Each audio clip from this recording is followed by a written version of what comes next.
Hello my dear students, welcome to the channel physics passion. तो आज हम लोग बात करने वाले हैं लाइट के लॉज के ऑफ रिफ्रैक्शन के बारे में। तो बच्चे, ये जो लॉज हैं इसको हम लोग पहले पढ़ेंगे। अगर आप मेरे इस चैनल पर नए हैं तो मेरे वीडियो को लाइक, सब्सक्राइब एंड शेयर ज़रूर करें। चलिए शुरू करते हैं। तो लॉज ऑफ रिफ्रैक्शन, ठीक है। लॉज ऑफ रिफ्रैक्शन जो है वो क्या है, ये लॉ का दूसरा नाम क्या है, ये सब हम देखेंगे इसमें। जिस तरह से रिफ्लेक्शन का दो लॉज था उसी तरह से रिफ्रैक्शन का भी दो लॉज है। तो सबसे पहले हम बात करने वाले हैं फर्स्ट लॉ के बारे में, ठीक है। The incident ray, refracted ray and the normal to the interface of two transparent media to the point of incidence, at the point of incidence all lies in the same plane। देखिए इसने कह रहा है कि अगर आप दो transparent media बना दीजिए, एक वाटर ले लीजिए और एक एयर ले लीजिए, ठीक है। आपने ये वाटर ले लिया, वाटर मीडियम, और ऊपर एयर मीडियम है, ठीक है। यहाँ पे आपने वाटर ले लिया तो यहाँ पे नॉर्मल होगा। ये दो ट्रांसपेरेंट मीडिया का जो इंटरफेस है, ये दो ट्रांसपेरेंट मीडिया का जो इंटरफेस है यहाँ पे नॉर्मल होगा। तो ये नॉर्मल हमने बना दिया, ठीक है। तो ये नॉर्मल हो गया। अब कह रहा है कि नॉर्मल है ना, इसके बाद हमने इंसिडेंट रे बना दिया, फिर हमने एक रिफ्रैक्टेड रे बना दिया, तो हमने तीन रे बनाया। सबसे पहले मेरा ये नॉर्मल हो गया, ठीक है। ये मेरा इंसिडेंट रे हो गया जो इधर से आ रही है किसी एंगल पे, और ये मेरा रिफ्रैक्टेड रे हो गया। सपोज करिए ये मेरा रिफ्रैक्टेड रे हो गया, देख रहे हैं आप। तो ये जो फेनोमेना हो रही है रिफ्रैक्शन की, इसमें इंसिडेंट रे, नॉर्मल और ये रिफ्रैक्टेड रे, तो ये सारे के सारे तीन एक ही प्लेन में होंगे। तीनों रेज, नॉर्मल हो गया, इंसिडेंट रे और रिफ्रैक्टेड रे, तीनों एक ही प्लेन में होंगे। मतलब इन पर अगर स्लाइस कट करिएगा तीनों एक साथ कटेंगे। ऐसा नहीं कि नॉर्मल मेरा ऐसे है, रिफ्रैक्टेड रे ऐसे है, तो इंसिडेंट रे कहीं यहाँ से आ रहा होगा या इधर कहीं शिफ्ट हो जाएगा या जो है इस तरह से होगा। तो हमने आपको समझाया था कि तीनों जो हैं एक ही प्लेन में होंगे, है ना। इसका मतलब है कि वो तीनों जो हैं इनको अगर एक बार स्लाइस कट करोगे तो तीनों कट जाएंगे, ठीक है। तो ये एक प्लेन का मतलब हो गया। तो ये तो इजी लॉ है, ये तो सब समझ सकते हैं। तो दूसरा जो लॉ है वो बहुत इंपॉर्टेंट है, जिसको हम स्नेल्स लॉ भी कहते हैं, है ना। ये बहुत इंपॉर्टेंट है। इसको समझने के लिए पहले यहाँ आइए। देखिए मान लीजिए आपको मैं बता रहा हूँ कि हमारे पास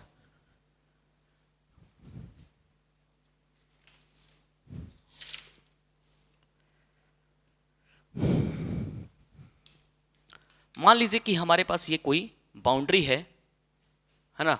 ये इंटरफेस है टू मीडिया का, एक मीडिया इधर है, एक मीडिया इधर है। ये मीडियम 1 हो गया और ये क्या हो गया, मीडियम 2 हो गया। मीडियम 1, ये मीडियम 2, ठीक है। ये इंटरफेस है, बाउंड्री है दो मीडिया का। तो ये जो सेकेंड लॉ है इसमें हुआ क्या कि एक लाइट रेज आई, ये नॉर्मल बना दिया हमने पहले, ये नॉर्मल बना दिया हमने, और यहाँ पे हमने देखा कि किसी एक लाइट रेज को भेजा किसी एंगल I1 पे, किसी एंगल I1 पे। और ये मीडियम 2 मान लीजिए डेंसर है, और हम इसको मान सकते हैं कि ये मेरा रेयरर है। ऊपर वाला मीडियम 1 को मान लिया हमने रेयरर है, ठीक है। मीडियम 2 मेरा क्या है, डेंसर है, और ये मेरा रेयरर है।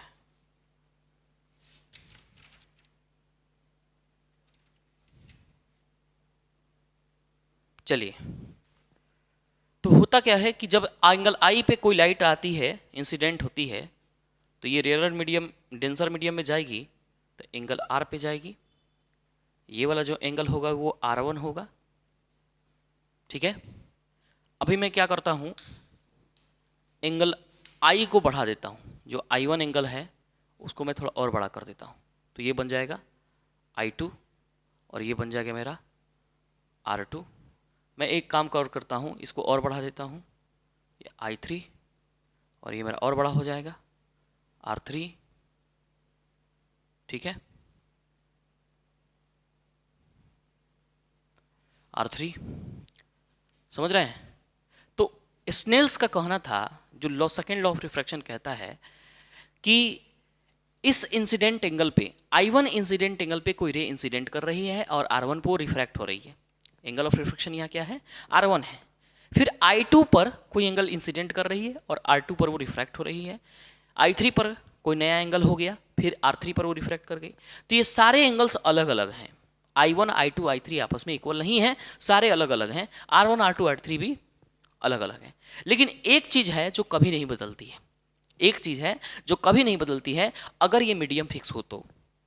For given pair of media, ये मीडियम आपको पता होना चाहिए, ये मीडियम अगर वाटर और ग्लास का है या एयर और ग्लास का है तो वही रहना चाहिए, मीडियम नहीं बदलना चाहिए, क्योंकि मीडियम को चेंज कर देंगे तो ये वैल्यू भी चेंज हो जाएगा। तो I1, I2, I3, R1, R2, R3 इनके वैल्यू अलग हो सकते हैं, लेकिन सेकेंड लॉ ऑफ रिफ्लेक्शन जो स्नेल्स जी के द्वारा दिया गया, उनका कहना था कि sign I1 upon sine I2 का जो वैल्यू आएगा, R2 का, R1 का sorry, sine I2 upon sine of R2, sine I3 upon sine R3 is equal to हमेशा कांस्टेंट होगा। ये क्या होगा, कांस्टेंट होगा। अगर ये मीडियम फिक्स है तो, अगर ये मीडियम फिक्स है तो for a monochromatic light, monochromatic light का मतलब हुआ एक ही कलर होना चाहिए। क्या होना चाहिए, एक ही कलर होना चाहिए। तो स्नेल्स ने कहा कि फॉर अ मोनोक्रोमेटिक लाइट जो sine of angle of incidence है का ratio to the sine of angle of refraction, ये क्या होगा, कांस्टेंट होगा। कोई भी आप ले लीजिए, एंगल भले आप चेंज करते जाइए, एंगल आप चेंज कर सकते हैं I1, I2, I3 for any angles, किसी भी एंगल के लिए, लेकिन sine of I1, sine of incident angle upon sine of refracted angle का रेशियो जो होगा वो हमेशा क्या होगा, कांस्टेंट होगा। ठीक है, ये हमने स्नेल्स लॉ में पढ़ा है, यही स्नेल्स लॉ होता है। तो स्नेल्स लॉ क्या कहता है आपको समझ में आ गया। ठीक है, इसमें कंडीशन क्या है, मीडियम चेंज नहीं होना चाहिए, और दूसरी चीज एक मोनोक्रोमेटिक लाइट होना चाहिए। ठीक है, लाइट जो है मोनोक्रोमेटिक होना चाहिए। तो यहां मैंने लिखा है बच्चे, the ratio of sine of angle of incidence, the ratio of sine of angle of incidence मतलब angle of incidence, sine of angle of incidence to the sine of angle of refraction for a monochromatic light is constant. This law is also called Snell's law. Sin I by sin R is equal to constant. और यहाँ मैंने mu और N लिखा है, इसके बारे में हम बात करेंगे थोड़ी देर में। म्यू और एन क्या है, म्यू और एन जो होता है इसको हम रिफ्रैक्टिव इंडेक्स कहते हैं, इसको आप भी लिख सकते हैं, इसे हम रिफ्रैक्टिव इंडेक्स कहते हैं। ठीक है, म्यू और एन को हम रिफ्रैक्टिव इंडेक्स कहते हैं, ये हम समझेंगे आगे। ठीक है, तो ये समझ में आ गया स्नेल्स लॉ क्या है।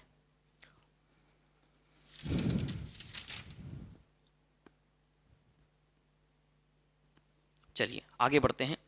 इसमें ये तब तक होगा until मीडियम इज सेम। ये स्नेल्स लॉ तब तक वैलिड होगा जब तक मीडियम हमारा क्या होगा, सेम होगा। नोट करें इसको, इसको नोट करें, फिर ये नोट करें।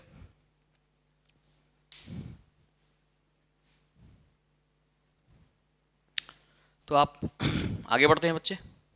तो यहाँ पे लॉज ऑफ रिफ्रैक्शन हमारा क्या हो गया, खत्म हो गया, हम इसको मिटा देते हैं।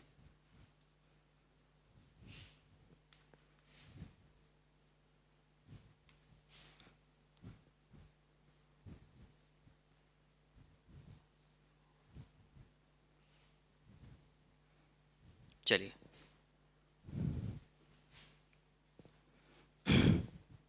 अब हम बात करने वाले हैं लाइट का एक बहुत इंपॉर्टेंट फिनोमिना जिसको हम रिफ्रैक्शन कहते हैं, है ना। और रिफ्रैक्शन की वैल्यू जो हम मेजर करते हैं वो रिफ्रैक्टिव इंडेक्स से मेजर करते हैं। तो रिफ्रैक्टिव इंडेक्स के बारे में हम बात करेंगे। रिफ्रैक्टिव इंडेक्स हमें ये बताता है कि बेंडिंग लाइट की कितनी एक्सटेंट तक हुई है या लाइट कितना अमाउंट तक बेंड किया है। ठीक है, तो आज हम लोग हेडिंग डालेंगे रिफ्रैक्टिव इंडेक्स का, ये अच्छे से पढ़िएगा आप लोग। ठीक है, refractive index.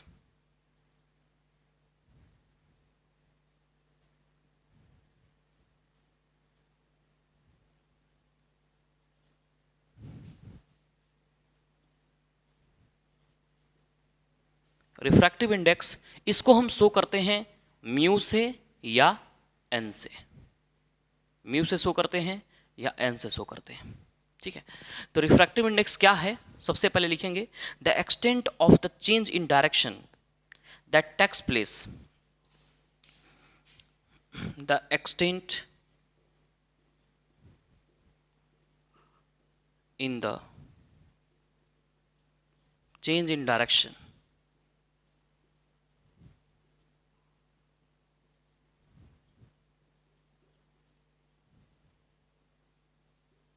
that takes place when light goes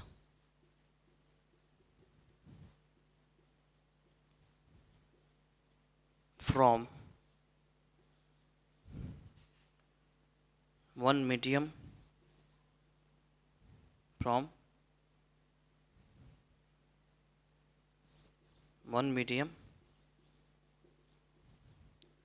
to another medium।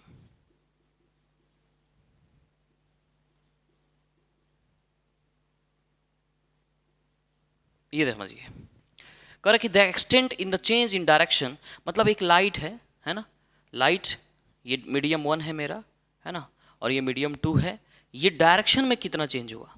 ठीक है, ये डायरेक्शन में कितना चेंज हुआ, इसकी वैल्यू कितनी चेंज हो गई, वो क्या है कहलाएगा, रिफ्रैक्टिव इंडेक्स कहलाएगा। ठीक है,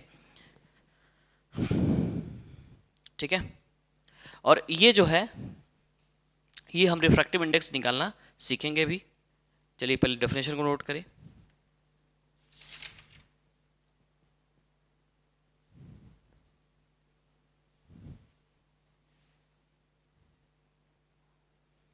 तो आइए, कितनी अमाउंट में लाइट का रेज का डायरेक्शन चेंज हुआ है उसे हम रिफ्रैक्टिव इंडेक्स कहते हैं। तो इसमें होगा क्या बच्चे, ध्यान से सुनिएगा। सबसे पहले रेयरर के बारे में हम जानते हैं कि जो इसमें स्पीड का लाइट क्या होता है, फास्ट होता है। स्पीड ऑफ लाइट क्या होता है, फास्ट होता है। डेंसर के बारे में आप जानते हैं कि स्पीड ऑफ लाइट क्या होता है, ऑफ लाइट क्या होता है, स्लो होता है। तो स्पीड ऑफ लाइट और स्पीड ऑफ लाइट का फास्ट होना और स्लो होना डिपेंड करता है बच्चे ऑप्टिकल डेंसिटी पे। किस पे, ऑप्टिकल डेंसिटी। ऑप्टिकल डेंसिटी वो चीज है, ठीक है, जो लाइट को बताता है कि लाइट की स्पीड किस में फास्ट होगी और लाइट की स्पीड किस में तेज होगी, है ना, या स्लो होगी। तो हम बात कर रहे हैं ऑप्टिकल डेंसिटी के बारे में। तो ऑप्टिकल डेंसिटी जो है एक वैल्यू देता है हमें। तो ऑप्टिकल डेंसिटी को हम लोग मेजर करते हैं बाय द रिफ्रैक्टिव इंडेक्स के द्वारा। हम लोग रिफ्रैक्टिव इंडेक्स के द्वारा ऑप्टिकल डेंसिटी को मेजर करते हैं। तो ऑप्टिकल डेंसिटी क्या है, ऑप्टिकल डेंसिटी जो है ये बताता है कि किस में स्पीड ऑफ लाइट फास्ट होगी, किस मीडियम में स्लो होगी, है ना। इट इज मेजर्ड बाय, इसको हम कैसे मेजर करते हैं, by the refractive index, by the refractive index. इसको हम रिफ्रैक्टिव इंडेक्स के हेल्प से मेजर करते हैं। तो बच्चे हम लोग बात कर रहे हैं कि जैसे मान लीजिए कि हमारे पास एक मीडियम 1 है, ठीक है, ये हमारा इंटरफेस हो गया, ये मेरा मीडियम 1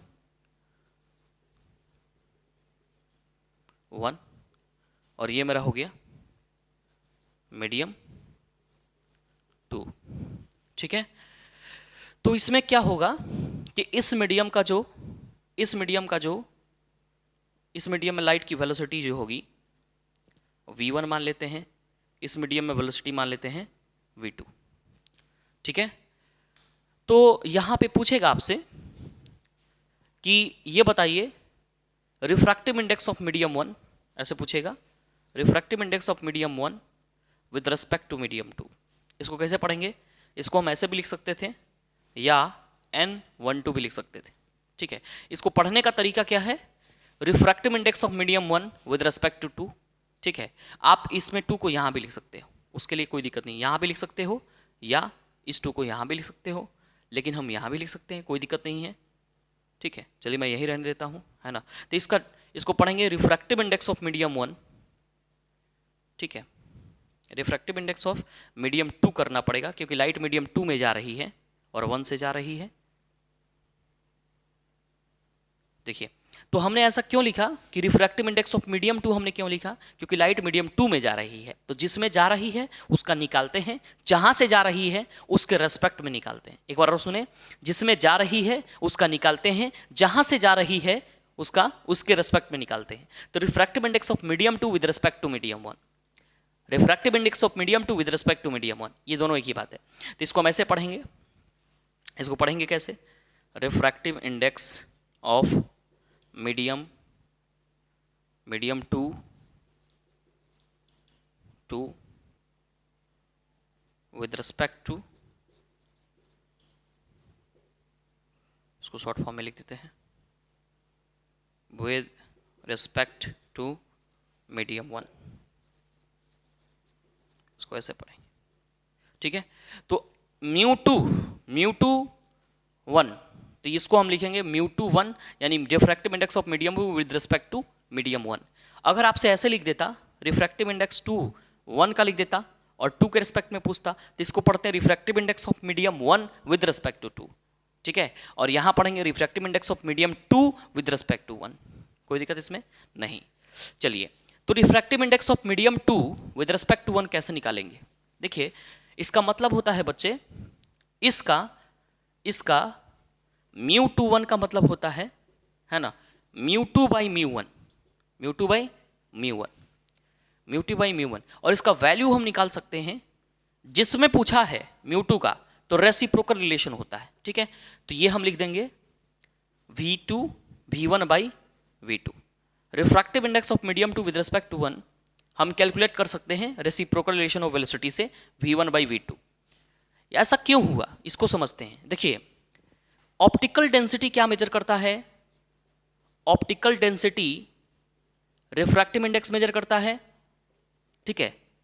अब जिसमें डेंसिटी ज्यादा हो जाएगी, जिस मीडियम की डेंसिटी ज्यादा हो जाएगी, उस मीडियम में स्पीड ऑफ लाइट भी क्या हो जाएगा? कम हो जाएगा। उस मीडियम में इस लाइट की स्पीड क्या हो जाएगा? कम हो जाएगा। जिस मीडियम की डेंसिटी कम रहेगी उसमें स्पीड ऑफ लाइट क्या रहेगा? ज्यादा रहेगा।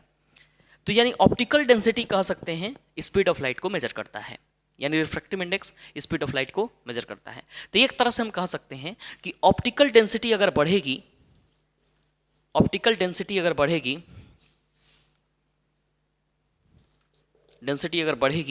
तो रिफ्रैक्टिव इंडेक्स बढ़ेगा, ठीक है। रिफ्रैक्टिव इंडेक्स बढ़ेगा यानी स्पीड ऑफ लाइट क्या घटेगा?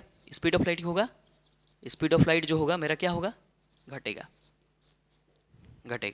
इसको यहां लिखते हैं, रुक जाइए।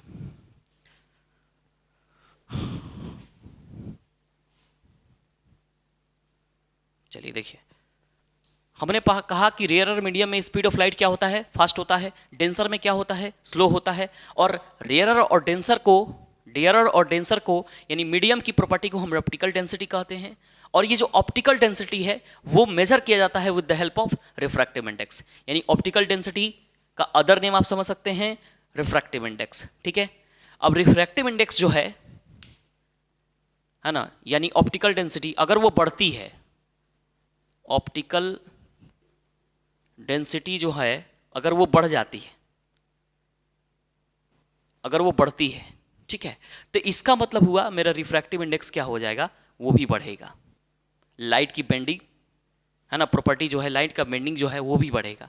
और स्पीड ऑफ लाइट क्या हो जाएगा? स्लो हो जाएगा। स्पीड ऑफ लाइट क्या हो जाएगा? स्लो हो जाएगा, तो ये घटेगा। आगे समझ में? तो हम ये कह सकते हैं कि जो रिफ्रैक्टिव इंडेक्स है यानी म्यू है, उसका वेलोसिटी के साथ कैसा रिलेशन है? इनवर्स रिलेशन है। कैसा रिलेशन है? इनवर्स रिलेशन है, ठीक है। तो अगर इस मीडियम की स्पीड जो है v1 है और इस मीडियम में स्पीड जो है v2 है, इस मीडियम में लाइट की स्पीड v1 है और इसमें v2 है, तो म्यू 2 बाई म्यू 1 का पूछा है तो उल्टा हो जाएगा। म्यू 2 इन्वर्सली प्रोपोर्शनल में चल रहा है, तो यहाँ म्यू 2 तो V2 नीचे आ जाएगा, म्यू 1 तो V1 ऊपर चला जाएगा। क्लियर है बच्चे? क्लियर है? चलिए आगे पढ़ते हैं।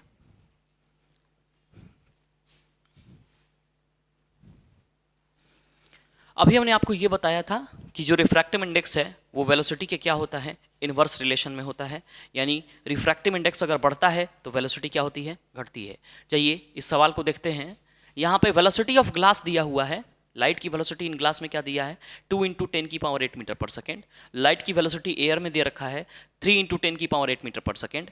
आपको निकालना है refractive index of glass with respect to air, refractive index of glass with respect to air.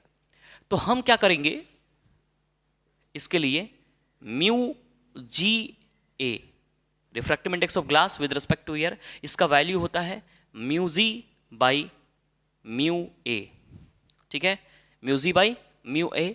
और ये जो वैल्यू है mu G by mu A, ये इनवर्स रिलेशन में चलेगा, तो यहां पे आ जाएगा velocity in air upon velocity in glass. तो इसका मान हो जाएगा म्यू जी बाई म्यू ए की जो वैल्यू होगी, एयर में वेलोसिटी 3 × 10⁸ मीटर पर सेकेंड, ग्लास में जो है 2 × 10⁸ मीटर पर सेकेंड। ठीक है, तो ये हमारा क्या हो जाएगा, कैंसिल आउट हो जाएगा, तो 3/2 आएगा 1.5।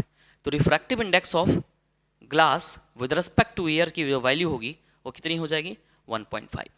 ठीक है, तो इसका मतलब हुआ 1.5, इसका मतलब हुआ कि जो ग्लास में स्पीड होगी हवा की, मतलब लाइट की, सॉरी, जो ग्लास में स्पीड होगी लाइट की, वो 1.5 टाइम्स क्या होगी, छोटी होगी एयर से। यानी 1.5 टाइम्स क्या हो जाएगी, रिड्यूस हो जाएगी। इसका मतलब जो ग्लास की ऑप्टिकल डेंसिटी है वो 1.5 टाइम्स कम है एयर से, 1.5 टाइम्स कम है एयर से। अगर आप देखो इनको, अगर इसमें आप क्या करो, 3 × 10⁸ में अगर 1.5 से डिवाइड करो तो इसको मिल जाएगा आपको, है ना। अभी मैंने क्या कहा, वेलोसिटी इन अगर आपको ग्लास निकालना होगा तो आप जो है वेलोसिटी इन एयर जो है उसमें 1.5 से डिवाइड कर दो। ठीक है, तो उससे क्या होगा, 1.5 टाइम्स कम हुआ है, तो जब तुम इसे डिवाइड करोगे तो वेलोसिटी इन ग्लास मिल जाएगा।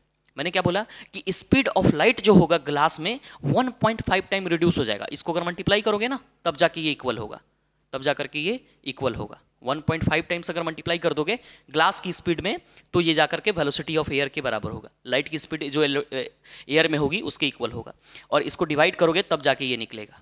ठीक है, 1.5 टाइम्स है, तो इसका मतलब ये 1.5 टाइम्स क्या हो गया है, रिड्यूस हो गया है। मल्टीप्लाई करने पर आ जा रहा है, डिवाइड करने पर ग्लास का स्पीड आ रहा है ना। तो एयर के रेस्पेक्ट में, मतलब लाइट की स्पीड जो एयर में है उसके रेस्पेक्ट में ये 1.5 टाइम्स क्या हो गया, छोटा हो गया। तो इसको हम ऐसे भी कहते हैं बच्चे कि ऑप्टिकल डेंसिटी ग्लास की 1.5 टाइम्स ग्रेटर होगी, ये हम समझ लेंगे। 1.5 टाइम्स क्या होगी, ग्रेटर होगी। और स्पीड के बारे में कहेंगे, इसका म्यू जो होगा 1.5 टाइम्स है ग्लास का विद रिस्पेक्ट टू एयर, तो इसका मतलब ये ग्लास का जो ऑप्टिकल डेंसिटी है 1.5 टाइम्स ग्रेटर होगी, या ग्लास का जो स्पीड है लाइट का 1.5 टाइम्स रिड्यूस हो गई विद रिस्पेक्ट टू एयर। ठीक है, तो ये हमने छोटा सा कॉन्सेप्ट था मेरा, ये optical density is inverse with velocity, relation of optical density is inverse with velocity. अब सुनिए, यहां पर मीटर पर सेकंड आएगा, यहां पर भी मीटर पर सेकंड आएगा, तो ये मीटर पर सेकंड से मीटर पर सेकंड क्या हो जाएगा, कट जाएगा। तो ऑप्टिकल डेंसिटी जो रिफ्रैक्टिव इंडेक्स होता है उसका कोई भी यूनिट नहीं होता है। ठीक है ना, कोई भी यूनिट नहीं होता है, ये भी आप क्लियर कर लिए। चलिए आगे बढ़ते हैं।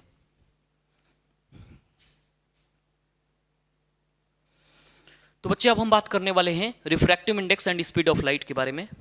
देखिए, तो अगर मान लीजिए कि c जो है मेरा speed of light in vacuum है या इस एयर है,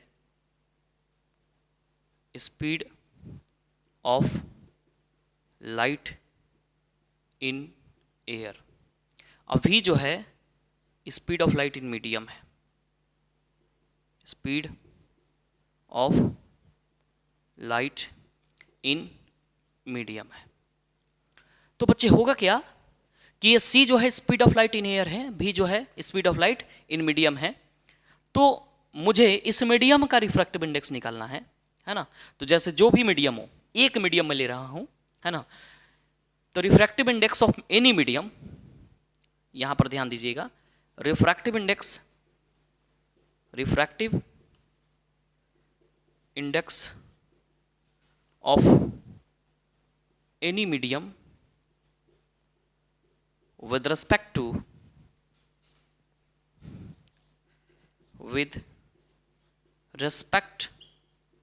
to air or vacuum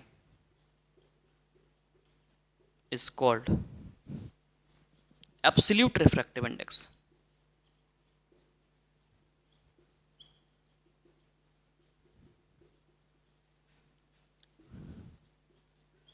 और जो एब्सोल्यूट रिफ्रैक्टिव इंडेक्स होगा उसका वैल्यू हमेशा 1 से बड़ा होगा, ठीक है। तो म्यू की वैल्यू इस कंडीशन में क्या होगी, 1 से बड़ी होगी, ठीक है। एब्सोल्यूट रिफ्रैक्टिव इंडेक्स की वैल्यू क्या होगी, 1 से बड़ी होगी। तो जैसे मान लो कि तुम्हें रिफ्रैक्टिव इंडेक्स ऑफ ग्लास चाहिए, किसी की भी रिफ्रैक्टिव इंडेक्स तुम्हें चाहिए, रिफ्रैक्टिव इंडेक्स ऑफ तुम्हें ग्लास चाहिए, ग्लास चाहिए।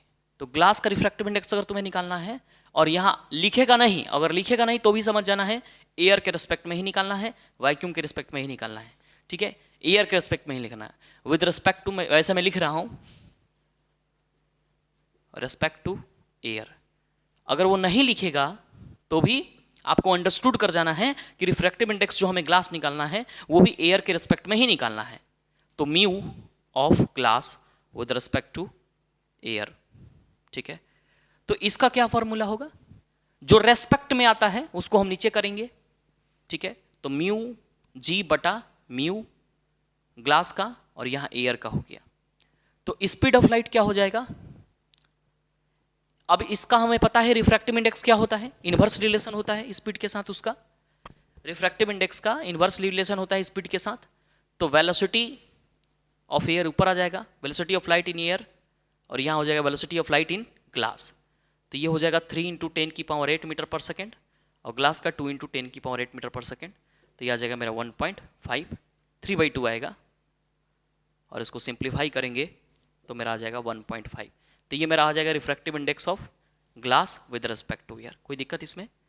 तो हम जिसका मन करे एयर के रिस्पेक्ट में निकालने के लिए उसका निकाल सकते हैं, ठीक है।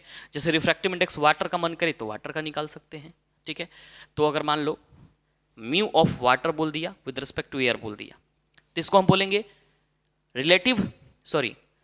Absolute refractive index of water, ठीक है।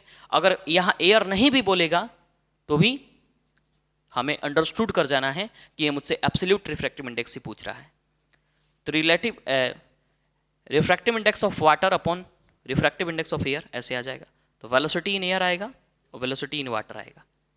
तो इसकी वेलोसिटी हो जाएगी कितनी, एयर की 3 × 10⁸ मीटर पर सेकेंड। वाटर में वेलोसिटी होती है 2.25 × 10⁸ मीटर पर सेकेंड, 2.25 10⁸ मीटर पर सेकेंड।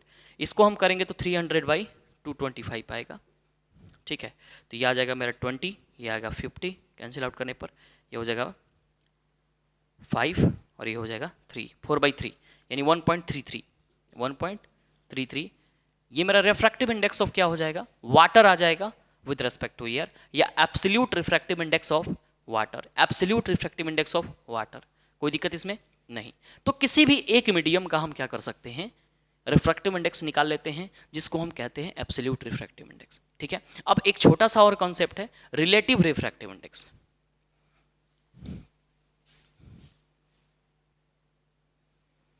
तो हम बात कर रहे हैं refractive index and speed of light की। देखिए, तो थोड़ी देर पहले हमने जो बात किया था वो क्या था, एब्सोल्यूट रिफ्रैक्टिव इंडेक्स था। तो एब्सोल्यूट रिफ्रैक्टिव इंडेक्स, उसमें एक ही मीडियम का रिफ्रैक्टिव इंडेक्स निकालना था, दूसरा मीडियम जो था हमारा हमेशा एयर हुआ करता था।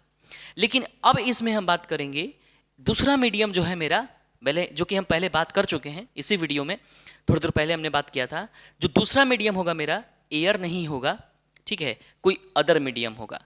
तो हम कहेंगे for any two media the refractive index of second medium with respect to first medium को ऐसे लिखा जा सकता है, μ2 विद रिस्पेक्ट टू, देखिए μ2 मतलब refractive index of medium 2 with respect to 1, तो μ2/μ1।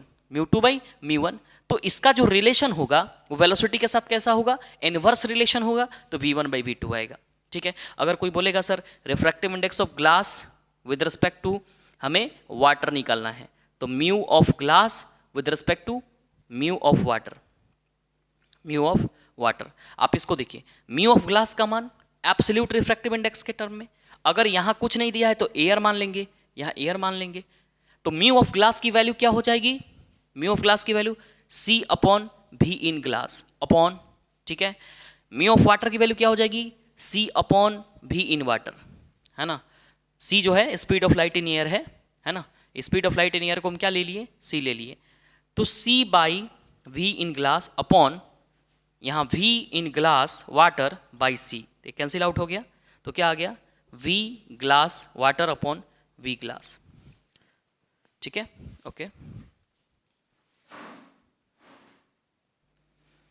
तो यहां पे देखिए refractive index of glass with respect to water, refractive index of glass with respect to water V in water बटा बाई V इन ग्लास, हो गया inverse relation, V in water, देखिए V in water है ना upon V in glass, हो गया, देखिए आ गया।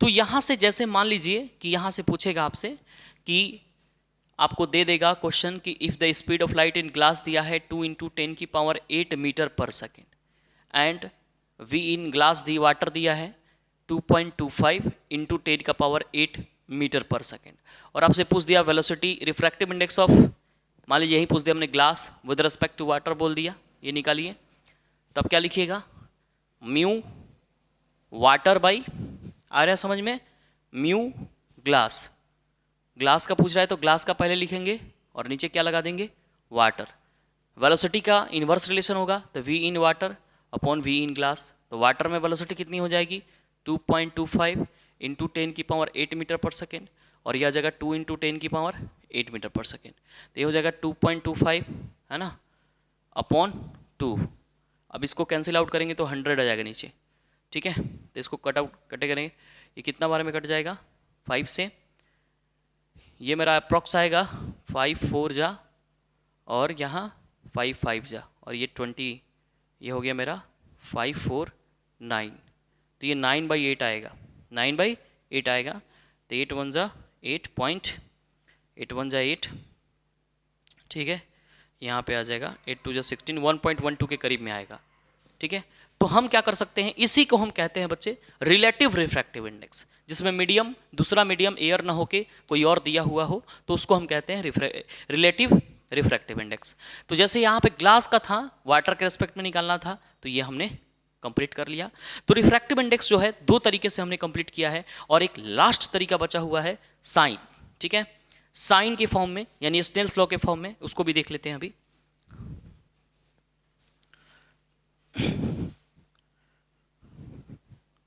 देखिए थर्ड तरीका है, हमने आपको बताया था वेलोसिटी के टर्म में, क्लियर हो गया मेरा। देखिए यहां पे कोई एंगल है, एंगल I पे लाइट आ रही है, ठीक है, I1 पे आ रही है और ये R1 पर जा रही है, ने एंगल चेंज कर दिया, I2 पर आ रही थी, अब R2 पर जाएगी। तो स्नेल्स लॉ कहता था, जो स्नेल्स लॉ था वो था कि sine I1/R1 sine R1 is equal to sine I2/R2, I2/R2, ये हमारा स्नेल्स लॉ था। अब इसको हम रिफ्रैक्टिव इंडेक्स से कैसे रिलेट करेंगे, तो देखिए रिफ्रैक्टिव इंडेक्स को हम स्नेल्स लॉ के फॉर्म में कैसे ले सकते हैं। जब लाइट किसी एक मीडियम से दूसरे मीडियम में जा रही है, ठीक है, जब लाइट कभी किसी एक मीडियम से दूसरे मीडियम में जा रही है, जैसे मान लीजिए यहाँ पे ये मेरा मीडियम 1 और ये मेरा हो गया मीडियम 2, तो इसमें हम रिफ्रैक्टिव इंडेक्स निकालना चाहते हैं, ये मेरा एंगल I हो गया और ये मेरा एंगल R हो गया, ठीक है। तो हम लिखेंगे मीडियम 2 का रिफ्रैक्टिव इंडेक्स 1 के रेस्पेक्ट में, जब जिसमें लाइट इंटर कर रही है उसका रिफ्रैक्टिव इंडेक्स हम लोग निकालते हैं, और जहां से लाइट आ रही है उसके रेस्पेक्ट में निकालते हैं। तो हमने refractive index of medium 2 with respect to 1 ले लिया, तो हम इसको लिखेंगे μ2/μ1, है ना। लेकिन अब जो है refractive index of 2 with respect to 1 हमने दिया, ठीक है, मुझे साइन I लेना पड़ेगा। μ1 जो है ये μ1 मीडियम है, ये μ2 है, तो मुझे मीडियम 2 का ये इनवर्स रिलेशन में चलेगा साइन I/साइन R, इससे भी कैलकुलेट कर लीजिए। मान लेते हैं इसका वैल्यू जो है हमें, आई की वैल्यू उसने दे रखी है 30 डिग्री, इसको 60 मानो, और आर की वैल्यू दे रखी है उसने 30 डिग्री।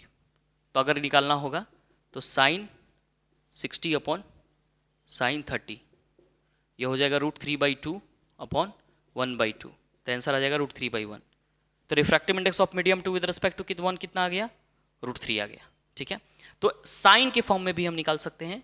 तो इस तरह से, इसीलिए हमने वहां पे स्नेल्स लॉ की जगह पे sine I by sine R को हमने क्या लिखा था, sine I1 by sine R1 upon sine I2 by sine R2 को हमने क्या लिखा था, एन और म्यू लिखा था, यानी रिफ्रैक्टिव इंडेक्स के ही बराबर लिखा था। क्लियर है? चलिए, तो रिफ्रैक्टिव इंडेक्स पूरी तरह से खत्म हो चुका है, फाइनल हो गया है। अब हम क्या करने वाले हैं, इसका कुछ न्यूमेरिकल्स देखेंगे और आगे बढ़ेंगे।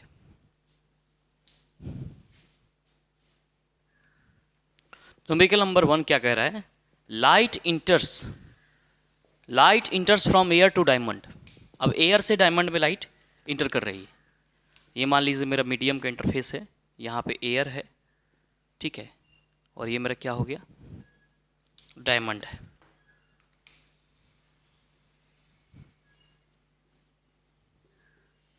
और लाइट ऐसे इंटर कर रही है, ठीक है, जो भी है, ठीक है। एयर से लाइट डायमंड में इंटर कर रही है।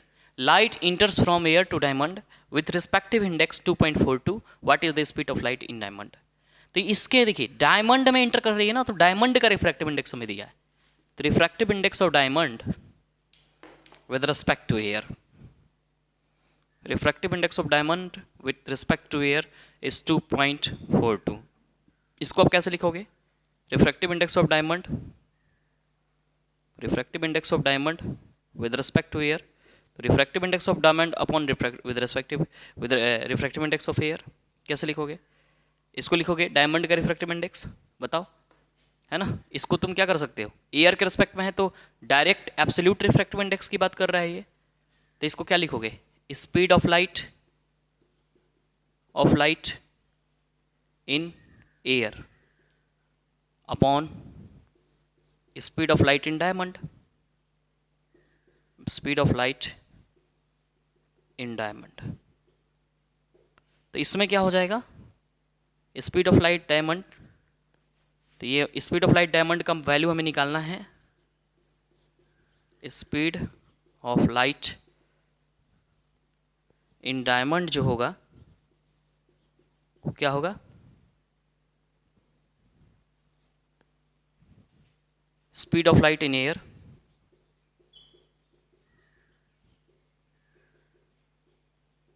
अपॉन v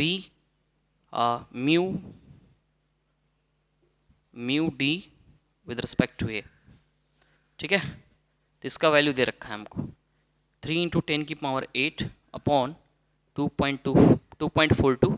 इसको कटाओगे तो 1.24 10 का पावर 1.24 ही है ना, 10 का पावर 8 मीटर पर सेकेंड। तो डायमंड का जो रिफ्रैक्टिव इंडेक्स है अभी तक के मतलब नॉन सब्सटेंसेस में सबसे ज़्यादा है और एयर का रिफ्रैक्टिव इंडेक्स सबसे कम है। तो ये 1 मार्क के क्वेश्चन में ही पूछ सकता है रिफ्रैक्टिव इंडेक्स ऑफ डायमंड क्या होता है। ठीक है, तो न्यूमेरिकल नंबर 1 कंप्लीट हो गया। आगे बढ़ते हैं न्यूमेरिकल नंबर 2 की तरफ। इसको लिखें,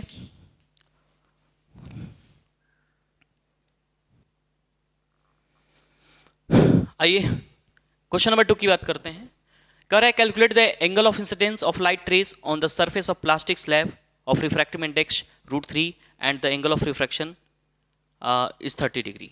ठीक है, सपोज मान लो ये प्लास्टिक का स्लैब है, ठीक है, ये प्लास्टिक का स्लैब है और यहाँ से कोई लाइट इंसिडेंट हो रही है और ऐसे जा रही है। ठीक है, इसका एंगल ऑफ रिफ्रैक्शन की वैल्यू जो दे रखा है आर की, आर का वैल्यू दे रखा है 30 डिग्री। ठीक है, और ये जो आई है वो मुझे पता नहीं। ठीक है, ये मेरा ग्लास स्लैब है, सॉरी प्लास्टिक स्लैब है, लाइट प्लास्टिक स्लैब में जा रही है और ये मेरा एयर है।